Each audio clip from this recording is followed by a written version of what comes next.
రాష్ట్ర ప్రభుత్వం అధికారులకు ఆదేశాలు జారీ చేస్తాం, 10,000 రూపాయలు ఇస్తామన్నారు. మేము పోయేస్తామన్నా 10,000 రూపాయలు ఇస్తామన్నారు. ఇంత మీరు కూడా రూపాయి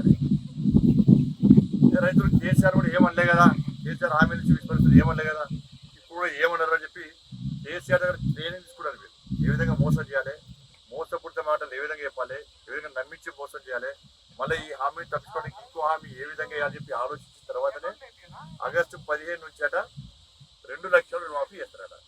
ఇది ఆగస్టు 15 ముహూర్తమా? మీకు భగవద్గీత, బైబుల్, ఖురాన్ మీద నమ్మకం లేదా? ఆ పేరు చెప్పి అలా మోసం చేసి ఓట్లు వేసుకుంటే మోసం చేస్తుంది. మళ్ళీ ఇప్పుడు దేవుళ్ళ గుళ్ళు గుర్తొస్తుంది పాపం వాళ్ళకి.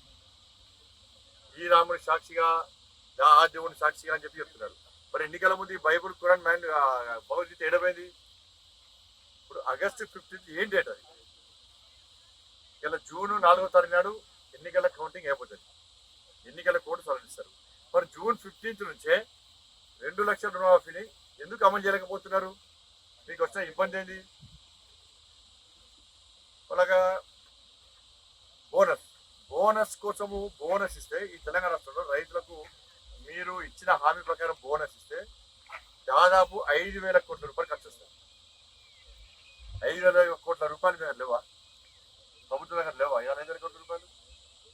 ఇవాళ ఈ తరుగుతాలు తేమపడితోని మీకు అదనంగా ఖర్చు ఎంత వస్తాయంటే దాదాపు 700 కోట్ల రూపాయలు వస్తాయి. 700 కోట్ల రూపాయలు ఏమో మీకు? 5,700 కోట్ల రూపాయలు మీరు ఖర్చు పెట్టకుండా, రైతులు ఆదుకునే ప్రయత్నం చేయకుండా, భగవద్గీత, ఖురాన్, బైబుల్ అని చెప్పుకొని మోసం చేసి వీటికే పైసలు ఇవ్వడం అంటున్నప్పుడు మీరు ఆగస్టు 15 నుంచి రుణమాఫీ 2 లక్షల రుణమాఫీ చేస్తే 30,000 కోట్ల రూపాయలు ఖర్చు వస్తాయి. మరి ఏం చేస్తారు 30,000 కోట్ల రూపాయలు? 5,700 కోట్ల రూపాయలు ఖర్చు పెట్టడానికి మీకు ఉండే ఇబ్బంది ఏంది? 30,000 కోట్ల రూపాయలు రుణమాఫీకి ఎక్కడి నుంచి తీసుకొస్తారు? ఏ దేశం నుంచి పట్టుకొస్తారు? అంత ఏంటంటే ఈ జూన్ 4 తర్వాత స్థానిక సంస్థల ఎన్నికలు, సర్పంచ్, జెడ్పీటీసీ, ఎంపీటీసీ ఎన్నికలు పెడతారు. మళ్ళీ దాన్ని ఓట్లు వేసుకోవడం రైతులు తిరగబడుతున్నారు, రైతులు వ్యతిరేకిస్తున్నారు. కాబట్టి ఆ ఎన్నికల్లో మళ్ళీ గెలవాలంటే రుణమాఫీ పేరు చెప్తాను గెలుస్తారు. ఇప్పుడు మన కాంగ్రెస్ నాయకులు భగవద్గీత, ఖురాన్, బైబుల్ నుంచి మాట్లాడతలేరు. ఇక ఎన్నికలు అయిపోయినా ఓట్లు వేసుకున్నారు, మాట్లాడతలేరు. ఇక రైతులు మర్చిపోయారు. రైతులు అది ఉన్నారు, ఒక్కొక్కరి చేత భగవద్గీత ఉన్నది, ఖురాన్ ఉన్నది, బైబుల్ ఉన్నది.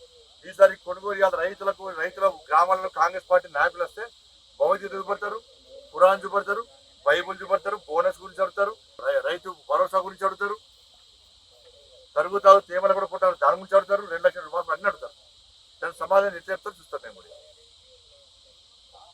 కాబట్టి ఇలా ప్రభుత్వము ఇవాళ పూర్తిగా హామీలు నెరవేర్చకుండా రైతులు ఇబ్బంది పెట్టే ప్రయత్నం చేస్తున్నది.